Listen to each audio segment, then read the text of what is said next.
The phone rang a little earlier than usual the week before Thanksgiving. Ellie, hey, it's me, Rachel. I set down my coffee mug and eased the wrinkle gathering between my brows. Rachel rarely called. Usually, she texted short, clipped messages, always straight to the point. We've decided to host Thanksgiving at our place this year, she said, her voice laced with both polite cheer and unmistakable control. Don't worry, it'll be a small group. We did invite a few friends, though. Could you come early to help out? Just your usual dishes, especially the pumpkin pie. No one makes it like you do. I paused for a few seconds, then smiled and said, of course, no problem. She said come early, like she was offering me a choice, but it was an assignment. I didn't ask whether they'd hired any extra help, or how many guests she was expecting. After all these years, I knew what help out meant. It meant the whole kitchen was mine. She'd be out front entertaining and decorating, and I'd be in the back like a quiet old housekeeper, plating each dish with practiced precision. We set up your old room. Rachel added, got a new mattress, too, hope it's comfortable. I murmured a soft thanks. When I hung up, the silence in my apartment pressed against me like a shifting floorboard. I walked into my bedroom and opened the closet. A few old sweaters, soft-soled shoes, and my favorite metal pie mold, the one I always used for Thanksgiving. I wrapped it in cloth and placed it gently on top of the suitcase, just like every year. I was never exactly invited, but always expected. Before stepping out, I glanced at the ring of keys on the windowsill. They were for my old house, the one David and his family lived in now. When they first moved in, it was just temporary, just until they got their own place. They offered to pay a little rent, just as a gesture. 6 years had passed. The house had been fully remodeled, made into their own. I hadn't seen a dime. I never asked.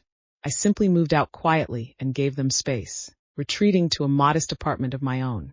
I turned off the light and slipped the keys into a drawer, took a deep breath, and left. That afternoon, the sun was gentle.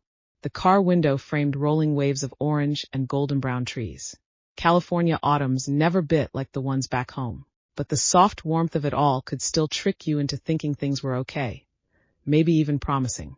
In my mind, I laid out the menu: turkey with the old honey rosemary marinade, prepped overnight the pumpkin pie with a touch of crushed almonds, mashed potatoes with extra cream for Lily and caramel pudding for Noah. I rehearsed the order like an actor off stage, practicing lines for a part she hadn't officially been cast in. Rachel texted to ask what time I'd arrive. She added, I preheated the oven for you. Kitchen's all yours. It made me chuckle, oddly, like the space she reserved for me wasn't at the table, but at the stove. Her tone, as always, was polite, gentle, never seeking permission. The kitchen's waiting for you. By the time I wheeled my little suitcase up to that familiar white house, the sky had already dimmed to twilight. Rachel answered the door. She wore a beige knit dress, her makeup fresh, her hair styled in soft waves. She smiled as she hugged me. Ellie, you look wonderful. Come in. Kitchen's cleared out, and I even cleaned that cast iron pan you love. I nodded and set my bag near the entryway. Before I could plant my feet, Noah came bounding down the stairs with a game console in hand. Grandma, you're here. When's dinner? I'm starving. I tousled his hair. Once I get the turkey marinating, should be ready to go in the oven by noon tomorrow. Rachel gave me a knowing smile. See, we're helpless without you. I just said, well then, I'd better get started soon. The next morning, I woke before the sun did. From downstairs, I could already hear movement in the kitchen. When I walked into the living room, Rachel was holding a few decorative pumpkins, murmuring to herself, maybe dimming the lights a bit would make it cozier. The whole house glowed with a golden warmth. You're up, she asked without looking up. Coffee's over there. I poured you a cup already. Thanks, I said, heading into the kitchen like I was stepping into a place I belonged. The turkey needed to be marinated the day before. I opened the fridge, took out the bird, inspected it, sliced lemons, stirred the marinade, and lowered the turkey into a fragrant herb brine. I liked this part, hands busy, mind quiet. It reminded me of who I used to be. Back when I worked as the food services director at a high school, I was responsible for feeding over 300 students every day. During peak times, I managed a crew of over a dozen people and oversaw thousands of hot meals. Everyone said I was dependable, efficient, a perfectionist. But ever since I resigned, All those skills had slowly been relegated to family holidays. At first, it felt good, finally having the time to cook thoughtfully for the people I loved, to really be present. But over the years, I began to realize I wasn't just cooking a meal. I was being put to work. No recognition. No place at the table. Rachel walked into the kitchen again, just as I was peeling sweet potatoes. "You're still as quick as ever," she said with a smile.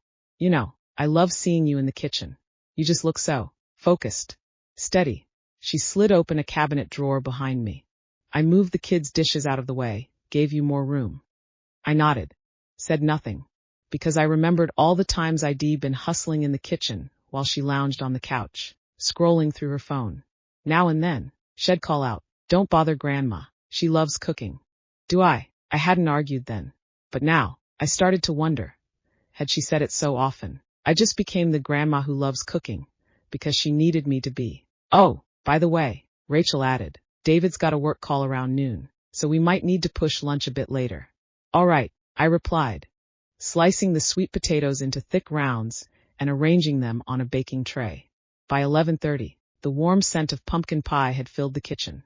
I used a lull in the prep to wander into the living room, hoping to rest my feet for a minute. The couches were buried under jackets and throw pillows. I scanned the room, but there wasn't a single spot to sit. Rachel saw me standing in the corner and smiled brightly. "Oh, Ellie, don't worry. You love being in the kitchen, right? Once we clear this space up, I'll make sure you get a seat." I nodded and turned back toward the kitchen. But in that moment, something inside me shifted. It wasn't just about the lack of a seat. It was the creeping realization. In this house, I was never really a guest. I wasn't even truly family. I was simply the woman they assumed belonged in the kitchen. That evening, just before dinner, I stood at the kitchen sink washing my hands. The water ran over my knuckles as I caught my reflection in the small mirror above the faucet. Suddenly, I thought back to years ago, when Rachel had just married David. Back then, she didn't have a job. She was pregnant with their first, anxious all the time. I was the one who took her to her prenatal appointments, helped her tour maternity wards, climbed the stairs in the middle of the night to feed the baby and change diapers. It felt simple then. She was my daughter-in-law, a new part of the family. I thought it was my job to hold the household together. But now, in this house, there wasn't a single chair meant for me. There was a light above the sink that flickered every time it turned on. Probably needed a new bulb. I leaned against the counter, staring at that stuttering yellow glow. A chill passed through me. By 4 o'clock, guests began to arrive. Rachel stood by the entryway greeting them, directing Noah to help hang coats. Lily, clutching a sparkly little basket, handed out chestnut candies at the door like a flower girl rehearsing for a wedding. I heard the laughter and greetings echoing from the front hall. "Happy Thanksgiving," and bursts of polite small talk. The house buzzed with heat and noise. Shoes piled near the entrance, children shrieking upstairs. The air smelled of red wine, cinnamon, and air freshener. It felt less like a home and more like the backstage of a perfectly orchestrated social play. And I was still in the kitchen, adding the caramel glaze to the sweet potatoes. I cracked the door open, hoping to peek out and see if anyone needed me. Rachel immediately intercepted me. "Ellie, can you check that gravy again? It's a little bland," she said with a smile. Her voice was sweet, but there was a switch somewhere behind it, a command disguised as a compliment. "Oh, and don't worry about the pictures. We'll call you out when it's time. I just wanted to see if anyone needed a greeting," I said. She waved her hand dismissively. "They all know you are working hard in the kitchen. No need to come out. Everyone understands." Then she turned and walked away, leaving me alone by the door. I stood there, listening to the warm burst of laughter from the living room. That kind of synchronized, cozy laughter that comes from people gathered around a fire, sharing inside jokes. And I realized I didn't belong out there. Not really, even though my son, my grandson, and the very roof over their heads were all in that room. When it was time to bring out the food, I carefully avoided the flow of guests. The turkey took center stage on the long dining table. Rachel placed a fake gold feather on top, calling it a visual centerpiece. I looked at the golden, glistening skin of the bird I'd roasted, and felt nothing. "Ellie made this," Rachel told the room. "Isn't the timing just perfect?" Everyone clapped, then returned to their seats. No one gestured for me to sit. No one had saved me a spot. I was still holding the final dish, creamed corn, when a little girl from the Kimberleys walked up to me. "Are you the chef, Grandma?" she asked. "My mom said your food is really yummy." I smiled, set the corn on the edge of the table, and quietly returned to the kitchen. When the kitchen door clicked shut, I stood for a moment with my back against the wall. And just like that, a memory surfaced. Years ago, the afternoon of my final banquet at the school, we were hosting a senior dinner. The principal insisted on serving beef bourguignon, made the old-fashioned way. I spent all day in the back kitchen with 5 students, cooking until after dark. When the last dessert was served, I stepped out by the back door and watched the kids toast and laugh. No one noticed me. No one invited me to sit and eat. I remember telling myself, it's fine, as long as they're happy. That summer, I handed in my resignation. David had just started a new job and said he needed to settle down and save for a house. Rachel was bedridden with Noah. I didn't hesitate, I quit, sold my car, pulled my retirement plan from the district, and moved into their small house to care for them. Family comes first, I used to say. It was around then I began to realize, when a woman leaves her job, even her name starts to vanish. I stopped being Director Ellie. I became David's mom, Rachel's mother-in-law. The lady in the kitchen. I looked up and noticed the whiteboard on the fridge with the evening schedule. 5:30 p.m. Family photo, hosted by Lily. A note scrawled in the corner. Don't touch kitchen, head chef at work. In that instant, it hit me. I wasn't a mother in this house. I wasn't a guest. I was a politely outsourced service provider. No one came to call me when it was time for the photo. I heard the camera shutter going off in the foyer, the kids laughing, David teasing Rachel to smile like you mean it. I wiped my hands and sat on the kitchen stool. Took a bite of the pumpkin pie. It was cloyingly sweet. Dinner was finally about to start. Rachel clapped her hands in the living room and called out, "Okay, everybody, time to find your seats, no pushing." The kids stormed the table. Laughter swelled, chairs scraped, glasses clinked. David raised his glass from the head of the table. Happy Thanksgiving. Hey race to family, to friendship, and to the world's best chef. Applause followed. Voices chimed in. Ellie, that was amazing. Every dish was perfect. Best turkey I've ever had. I stood in the doorway of the kitchen, still holding the final dish of cornbread. I wanted to step out, but the table was already full. Every seat was taken. Even the 2 extra folding chairs were occupied. I scanned the room. No one moved. No one said, "Ellie, come sit here." No one shifted so much as an inch to make space. Rachel glanced back at me. Her expression was calm, almost rehearsed. She walked over and lowered her voice, speaking with that gentle, immovable tone that made refusal nearly impossible. "Sorry, Ellie, it's a bit tight tonight. We really couldn't squeeze in another chair. Why don't you eat in the kitchen? It'll be easier for you anyway. Less walking back and forth." Her voice was soft, considerate even, as if this were the kindest, most sensible solution. I opened my mouth, but before I could answer, she had already turned back to the table. The plate in my hands suddenly felt unbearably heavy. I set it down by the sink, took a deep breath, and quietly served myself a small helping of roast turkey and cranberry sauce. I had made every single dish, and yet I had no appetite at all. I leaned against the kitchen doorframe, nibbling from the edge of my plate like a delivery worker sneaking bites between shifts. Laughter spilled from the other room. Cutlery clinked. Lily's voice rang out. "Okay, time for the second picture. Everyone smile. David, don't blink this time." I tilted my head to listen. Still, no one called for me. I looked down at the plate in my hands. White porcelain. A chip on the rim. ID brought it from my own apartment. I never imagined that one day, in the house I paid for, I'd be standing against the wall, eating off my own plate like an uninvited guest. No chair beside me. No conversation. Even the napkin I used, I had pulled it from my own bag. And in that moment, something inside me cracked. Not loudly, not all at once, but slow, clear, and irreversibly. I'd been through moments like this before. When Noah was 5, we all went camping by the lake. Rachel was setting up the tents, David was fishing, and the kids were gathered around the fire. I made a big pot of spicy bean stew, let it simmer for 2 hours. When it was time to eat, everyone rushed in with their bowls, and by the end, I hadn't gotten a single spoonful. I smiled and said, "I'm not very hungry." Rachel patted me on the shoulder and said, "Ellie, You're amazing. I used to think it was just now and then. But today, I finally understood. It's not now and then. It's the default. A silent, habitual kind of taking. They know I'll cook. They know I'll be thoughtful. That I won't complain. They know I won't fight for a seat or ask for anything. They know I'll be soft, so they don't have to make space. I set down my plate and walked to the bathroom, turned on the faucet, and let cold water rush over my hands. In the mirror, I saw my pale face and the soft lavender scarf around my neck. Kim had given it to me last year. I remembered her saying, "You're always making holidays happen for everyone else. This year, wear something just for you." I laughed then. I'm not going anywhere. Who would I wear it for? But now, staring at that scarf in the mirror, I felt like it didn't belong in this house. Like I didn't. This house, this kitchen, this table. I helped build this world for them. But it never truly welcomed me to sit in it. Back in the kitchen, I opened the fridge and pulled out the extra pumpkin pie from the bottom drawer. I made it, just in case we ran out. Really, I made it for myself.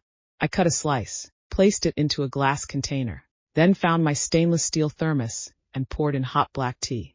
Then I took off my apron, folded it neatly, and laid it on the counter. Finally, I reached under the fridge magnet and pulled down the family photo schedule. I crossed out my name. No more, "We'll call you when it's time for pictures." No more, "Your favorite pan is waiting." None of that mattered anymore. I picked up the container and the thermos, put on my coat, and quietly slipped out the back door. The cold air hit my face like a breath I hadn't taken in years. I inhaled deeply. It felt like remembering what silence was. The backyard was empty. Wind slid through the slats in the fence, scattering dry leaves across the concrete. The sky was already dark. No porch light had been turned on yet. Only the kitchen window glowed behind me, casting warm yellow light onto the grass like it belonged to another world. One I was gently walking away from. I sat on the wooden bench along the wall, rested the pie and the thermos on my lap. Every year, I made this pie. The recipe came from my mother. Condensed milk, cinnamon, nutmeg, a touch of orange zest for brightness. Kim loved it. When she was little, she'd chew slowly and ask, "Mom, how do you always know the flavor that makes me happiest?" But tonight, this pie was a sugar-crusted stone in my mouth, melting into something bitter. I listened to the laughter inside. Someone cracked a joke. David laughed hard. Rachel's high-pitched voice cut through. Lily was quoting a commercial in a funny voice. Everyone roared. They were taking photos. I heard the camera clicking.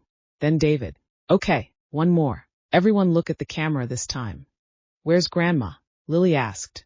Her small voice filtered faintly through the glass. "She's in the kitchen," Rachel said. "Probably still busy, let her rest." No one came looking for me. Not a single person. I looked down at the pie in my lap and kept eating, one bite at a time. And with every bite, something became clearer. This meal wasn't for me. Their applause and compliments were for the food. Not the person. I wasn't a guest. I wasn't even family. I was a part of the machinery, like the oven, the tablecloth, the nicely printed menu. A memory flashed. Years ago, in the school kitchen, a parent mistook me for an outside janitor. She'd said, "Could you get the real chef, please?" I hadn't said a word. Just dried my hands and straightened my apron. Looking back, I think that's all I've ever done. Dry my hands, straighten my apron, bow my head, keep going. But in this moment, I didn't want to bow anymore. I took a sip of tea, the steam rising into my eyes. I didn't cry, but the sting behind my eyelids was sharp. It wasn't just tonight that made me sad. It was the sudden realization that every holiday had felt more or less the same. I remembered a year when Kim and her husband came home for Thanksgiving. Started prepping in the morning. Even ironed the tablecloth 4 times. They walked in carrying 2 bottles of wine, and immediately began rummaging through the fridge before I could even ask what they felt like eating. My feet were swollen that day. I nearly tripped carrying a dish to the table. Kim caught me just in time, and then turned to her husband with a laugh. "See, my mom just can't sit still." And I smiled, nodded along. But the truth was, I was exhausted. I finished my slice of pumpkin pie, closed the container, and held my thermos loosely in my lap. The night air was colder now. I pulled my coat tighter, my fingers fidgeting with the edge of my scarf. Suddenly, I wanted to stand, not because I was cold, but because I didn't want to sit where I'd been placed any longer. I rose and looked back toward the house. They were all settled on the couch, watching a movie. Rachel curled into David's shoulder. The kids were sprawled on the carpet, laughing so hard they could barely breathe. It looked like a perfect moment. If I didn't know them, I might have said, "What a lovely family." But I did know them, and I knew their version of lovely didn't include me. I walked softly toward the front door, grabbed my purse from the foyer, pulled on my coat, and slipped out without a sound. Even leaving didn't require a goodbye. By the time I was driving home, the sky was completely dark. The streets were empty. Shop windows still glowed with holiday lights. The radio played, "Have Yourself a Merry Little Christmas," soft and sweet. I drove the familiar route through a few quiet neighborhoods and parked in front of my small apartment. I didn't go inside right away. I stood there, the only sound in my ears my own heartbeat. I checked my phone. Not a single message. On Rachel's social media post, the family photo had already gone up. I wasn't in it. The next morning at 7, I called Karen. She was a semi-retired lawyer I'd met through the local community center. Sharp, organized, no nonsense. When she picked up, she sounded like she was halfway through her first cup of coffee. "Ellie, you're up early." "Morning, dear. I want to put the house on the market." I didn't ease into it. There was a pause on the line. "David's house." "Yes. You're sure?" she asked gently. "I know it's in your name, but they've been living there for years. Are you ready to start this?" "I'm sure," I said. "I let them stay there temporarily. Now I want it back." She gave a soft all right, then added, "I've still got the digital deed on file. We can start drafting documents today." I hung up, poured myself a glass of warm water, and sat by the window where the sunlight spilled across my knees in a sheet of gold. For the first time in 66 years, I felt it, the ground beneath me. This was mine to decide. At 9 o'clock, David called. He must have seen the documents Karen sent over. "Mom, are you serious?" he asked, his voice low and tight, like he was speaking through clenched teeth. "You're listing the house. What's going on? Is this some kind of mistake?" "No mistake," I said calmly. "The house is mine. So, you're kicking us out." "I'm not kicking you out," I said. "I'm reclaiming my space." There was a pause. Then came the burst. "This is about Thanksgiving, isn't it? Because we said you should eat in the kitchen." "Seriously, Mom, you're being too sensitive." I didn't respond. Every word out of his mouth was a fresh replay of that night's humiliation. And now he was trying to stamp it down with that old word. Sensitive. As if my feelings were a problem to be corrected. "Mom, it's not like we don't appreciate you. You've always been great with the cooking. But the house, you said we could stay. Selling it now, out of nowhere. Don't you think that's a little?" He paused, searching for the word. "Selfish. Selfish." I finally spoke, my voice cold and steady, like placing a cast iron skillet into a sink full of ice water. "David, I gave up the house I lived in for decades so you and your family could have a place. I watched as you tore out everything I'd built, remodeled it into something that no longer felt like mine. You never paid rent. I never asked. I moved into a tiny apartment because I didn't want to disturb your lives. I'm not keeping score," I said. But the night I sat alone in that kitchen, that's when I realized this home never had a seat for me. He didn't answer right away. I heard one of the kids in the background shout, "Dad, the movie's starting." He mumbled, "Just a second." Then his voice softened. "Mom, can we talk about this? Please, just don't rush it. You know Rachel's been struggling lately. Things have been hard for both of us." I cut him off. "This isn't about Rachel. Or about that one meal. This is about me finally asking myself if I deserve a chair at my own table." That afternoon, I signed the official listing papers. Karen sent a confirmation email. Initial listing documents submitted. ITLL go live within 48 hours. You can pull or pause anytime. But as of today, it's yours again. I stared at that line. The screen flickered slightly, like it was handing me something more than a legal update. Not a title deed. A certificate of presence. Rachel showed up the next day, just after 4. No text, no call. She just stood at the door of my little apartment, wearing that gray coat, her makeup brushed, eyeliner smudged. "Ellie, do you have a minute?" she asked. Her voice didn't carry its usual gentleness.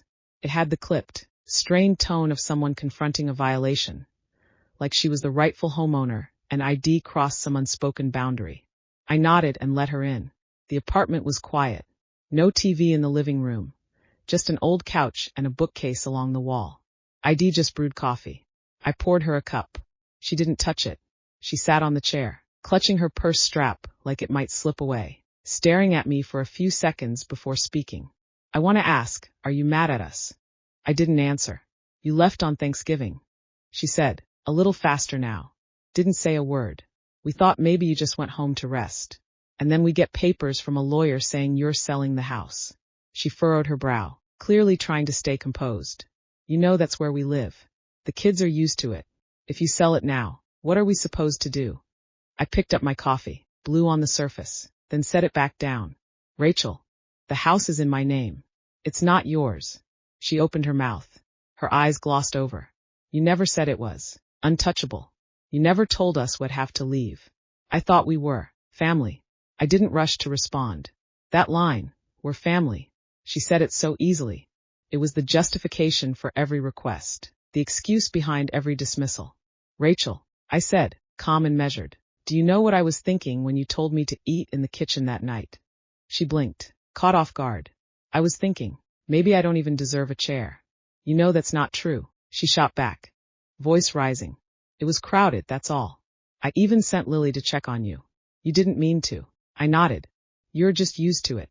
Used to me being in the kitchen. Used to me not asking for a seat. Used to me staying quiet. You were taking photos, toasting, laughing, and I was standing by the doorway eating food I made. No one called me over. No one looked to see if I was there. And then you all decided I left because I was too sensitive. Her face stiffened. She opened her mouth to respond. I didn't let her. Everything I've done. All I wanted was a little respect. But I see now, I made it too easy to forget I deserved it. Rachel lowered her head. Her fingers clenched the edge of her purse. We didn't mean to make you feel left out, she murmured. We're so used to you being there. When you're around, everything feels steady. Steady, I echoed quietly. I stood and pulled open the curtains. Sunlight spilled into the room, soft and golden across my little coffee table. I looked back at her. Rachel, I don't blame you. You're just living the life you believe you are supposed to. But I'm finally learning to live the life I deserve.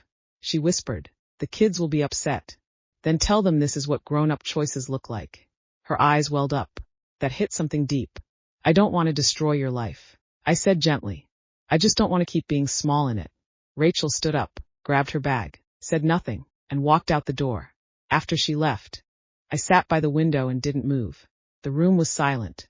That afternoon, not a single call came in. David didn't phone. The kids didn't message. Rachel didn't come back. It was as if they'd made a quiet agreement to tuck me away somewhere in their contact lists, out of sight for a while. I thought I'd be heartbroken, but sitting in the stillness, I wasn't sad. I was unmoored, like ID slipped into lives backstage, only to find the audience had already gone home. I reheated my tea, then stepped out onto the balcony. Across the way, an older woman was sunning her cat. She sat in a folding chair with a glass of red wine and a thick novel in her lap. The cat lay sprawled across a blanket, perfectly still. When the breeze picked up, she looked over at me and nodded. I nodded back. We didn't speak. Just two women sitting alone, maybe seeing something familiar in each other. I went back inside, pulled the leftover pumpkin pie from the fridge, sliced a piece, and sat at my small round table. It tasted lighter than it had on Thanksgiving night. At 9, I picked up my phone and opened the message thread with David. The last message was from me, 3 months ago. Noah's recital is next week. Get there early if you want front row seats. Head replied, okay.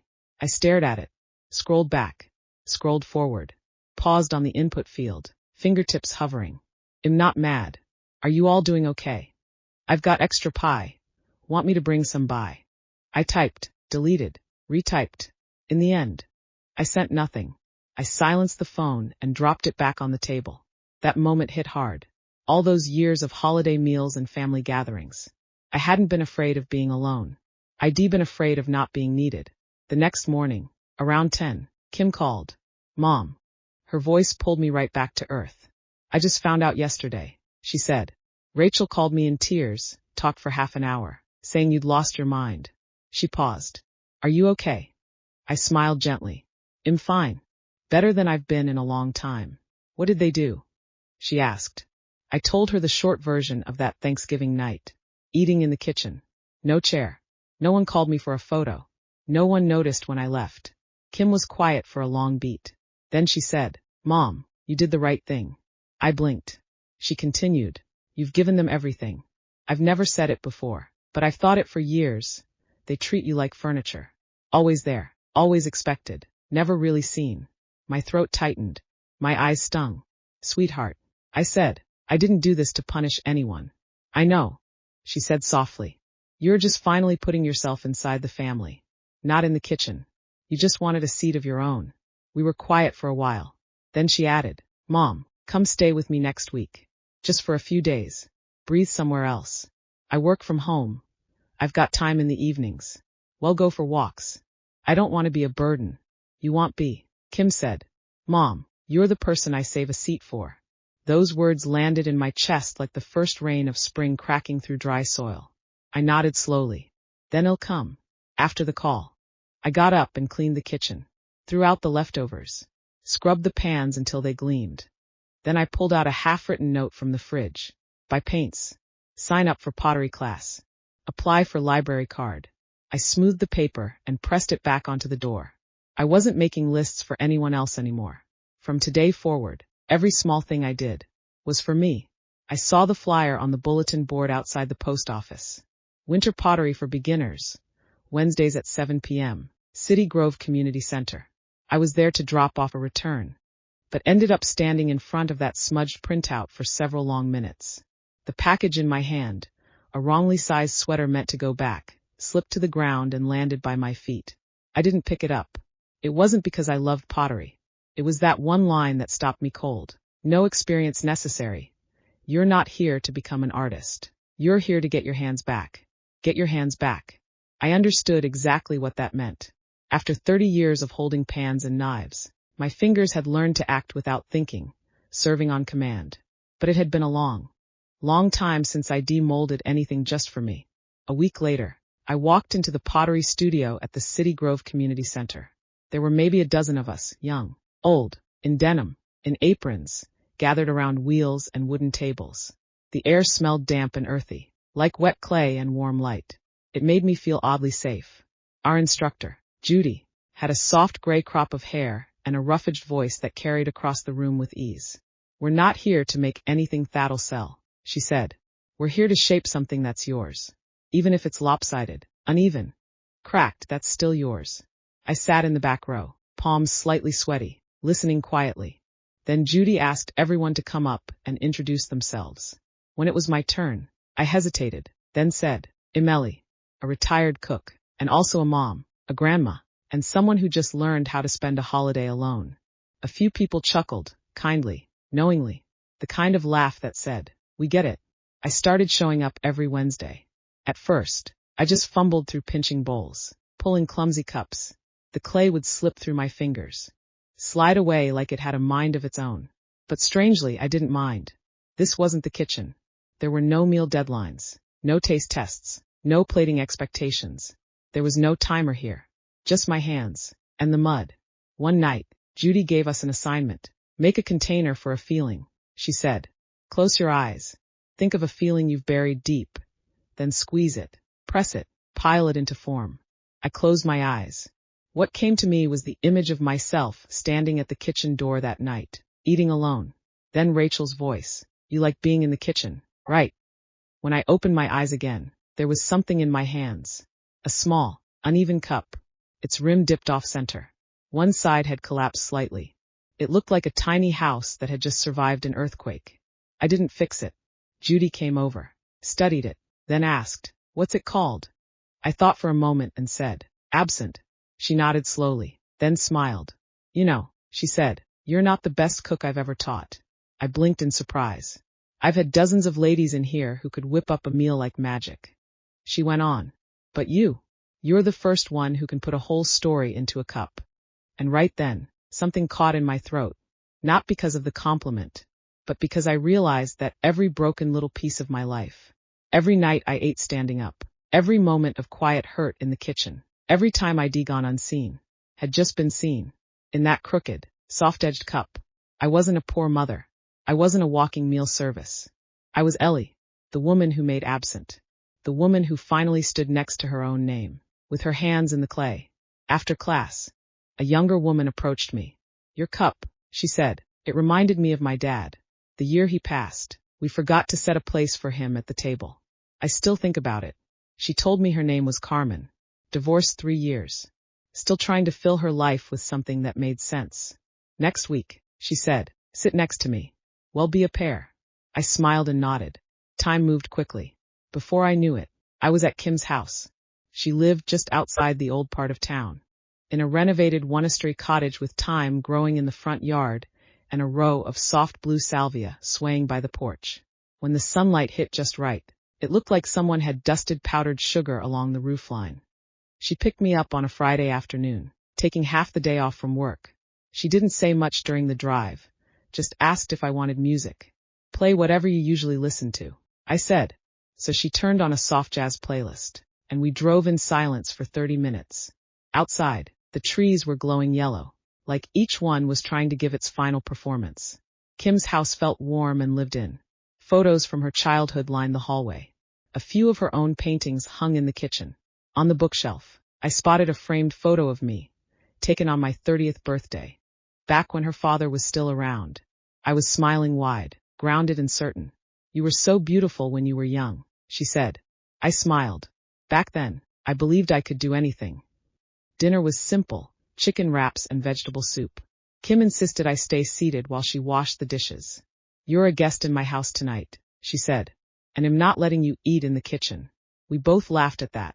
It was a laugh with a sharp edge and something tender underneath. Later, we sat in the living room drinking tea. I curled up on her couch, wrapped in an old wool blanket that smelled faintly of cedar. She returned from the kitchen with a snack bag in hand. "Mom," she said suddenly, "have you ever wondered, if you stopped cooking, stopped giving, stopped sacrificing, would they still want you around?" The question caught me off guard. She went on, "You've always been the quiet doer. Even when we were little, you never really talked about how you felt. You were in the house, in the kitchen, in the living room, but I don't think you ever truly sat down." My eyes stung. I never told anyone that what I feared wasn't being alone. What I feared was that if I stopped doing all the things, no one would want to stay. I looked down at the mug in my hands, and after a long pause, I said, "Kim, I've always believed I had to make room for others to feel worthy." She walked over and gently took my hand.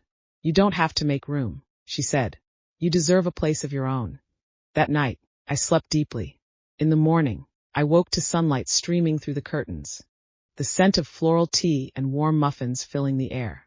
When I sat up, I saw Kim already in a sweater, bustling around the kitchen. She turned and smiled. "This morning, you're only allowed to eat. No touching the stove." I nodded. "Yes, ma'am." We had breakfast at her small table. She made 2 heart-shaped fried eggs, like she was gently stitching together a ritual of mother-daughter mornings. "Mom," she said between bites of toast, "you know you're not alone, right?" I nodded, then added, "I still feel hollow sometimes." She looked over and said softly, "That's not loneliness. That's space. You've finally made room for yourself. Now it's your turn to fill it with things that are yours." We went for a walk, browsed a secondhand bookstore, and picked up a small ceramic jar on the way home, something I planned to bring to my next pottery class for holding tools. We didn't talk much about Thanksgiving that day. We didn't mention David or Rachel, but I knew Kim understood it all. I didn't need her to fight for me. I didn't need her to raise her voice. I just needed what she gave me: a cup of tea, a chair, and the words, "You have a place with me." That was enough. The day after I returned from Kim's, I went straight back to pottery class. When I got home, I had just set my bag down when my phone buzzed. It was a message from the realtor. "Hi Ellie, we've received 2 offers on your listed property. One is full cash, very favorable terms. Shall we set up a time tomorrow to discuss next steps?" I stared at the screen, not feeling a flicker of excitement. Listing the house, selling it. It had never been about a transaction. It was a severance, a quiet, overdue termination of a contract I'd spent years auto-renewing with my old life. Before I could even reply, the doorbell rang. I opened the door to find David standing there. He wore his work jacket, hair slightly disheveled, eyes holding a strange mix of panic, defensiveness, and something bordering on desperation. He wasn't carrying anything.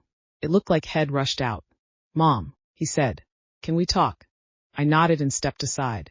He sat on the edge of my small sofa, rubbing his hands together like he couldn't get warm. I got the notification today, he started. The house. Someone's putting in an offer. Yes, I said. So you're really going to sell it? I didn't answer right away. Instead, I asked calmly, David, you've lived in that house for 6 years. Did it ever occur to you to even symbolically offer to buy it back from me, transfer the title, anything? He opened his mouth, but nothing came out. I continued, you've always said, you helped us, or you were generous.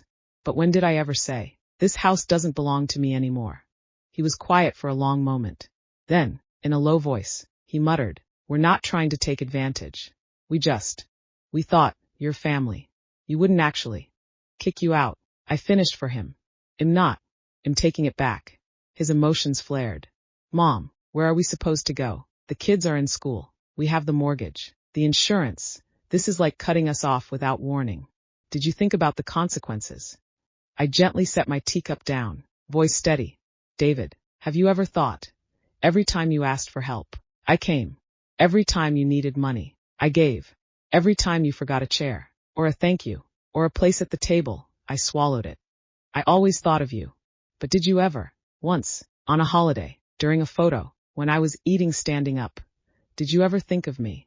He lowered his head. Rachel's falling apart, he said softly. She says you've left us with no options. I nodded. I know she's upset, but she never once asked if I had any options. His eyes turned glassy. Mom, we're not bad people. And I'm not either. My voice didn't rise, but it cut clean. I never meant for you to end up on the street. But I need you to start owning your life. Responsibility is not a birthright. It's not something you inherit from your mother. You're not kids anymore. His shoulders sagged. Then, almost whispering, he said, Noah asked me last night, does Grandma not love us anymore? That line pierced something sharp in me. But I didn't let it unravel me. I breathed in, then said, you tell him Grandma loves him very much. But she's decided to start loving herself too. David stared at me, eyes red, but he didn't push back. He stood, realizing there'd be no reversal today. Then he paused. Will you come to his recital? He asked quietly. I thought for a moment. If I get an invitation, it'll be there. He nodded, and this time, something in his face shifted. Less like he was trying to win, more like he understood had lost something important. He didn't hug me, just murmured, bye, Mom, and left. After the door clicked shut, I sat back down, still holding my teacup. My hands trembled a little, not from regret, but from the exhaustion of finally stopping the marathon of compromise. I picked up my phone and replied to the agent. I accept the cash offer. Let's proceed. Then I powered off the phone, went to the sink, and began washing the cup. The water poured over the porcelain, washing the tea stains away. And in that moment, I felt more real than I had during all the applause that Thanksgiving night. The house closed 2 weeks before Thanksgiving. The process moved faster than I expected. The buyers were a young couple with no children. They fell in love with the old maple tree in the backyard. The day they toured the house, they stood in the kitchen for a long time, saying, this place feels like a real home. I almost laughed. The same kitchen where I once stood eating alone was now someone else's warm beginning. Ironic. Maybe. But I didn't dwell on it. On closing day, Karen brought over the final documents. When I signed my name on the last page, my pen moved smoother than it had in years. It wasn't surrender. It was release. Rachel never reached out again. Kim told me they'd moved into a small 2-bedroom apartment out in the suburbs. It was a long commute to Noah's school, but she heard David had started cooking meals, and Rachel was working part-time to help cover rent. Kim said, doesn't that sound more like a real family now? I didn't answer. Not out of spite, but because I finally understood. I was not part of their foundation, and I no longer wanted to be an invisible support beam. On Thanksgiving Day, I rented a multi-purpose room at the community center. I sent out 20 invitations to my pottery classmates, new friends from the library, and a few older residents from the retirement complex nearby. The invitation read simply, need a seat, come on over. This year, I've made sure there's room. We gathered around a long table. The meal was potluck. No one was in charge of everything. No one had to stand all day. No one went unnamed. I brought my pumpkin pie, not because I had to, but because I wanted to. I placed it right in the center of the table. Tucked into the whipped cream was a handwritten card. Recipe by Ellie. Stirred with stories, not duty. Halfway through dinner, someone handed me a small note. It was from Lily. One of the guests said a friend of mine had dropped it off. In wobbly handwriting, it read, Grandma, I told my class that my grandma is the best cooking artist in the whole world. Hope you have a chair today. Love you. I read it slowly, my heart settling into a steady rhythm. Not because she apologized. Not because she remembered me. But because she used a new word. Not cook. Not helper. But artist.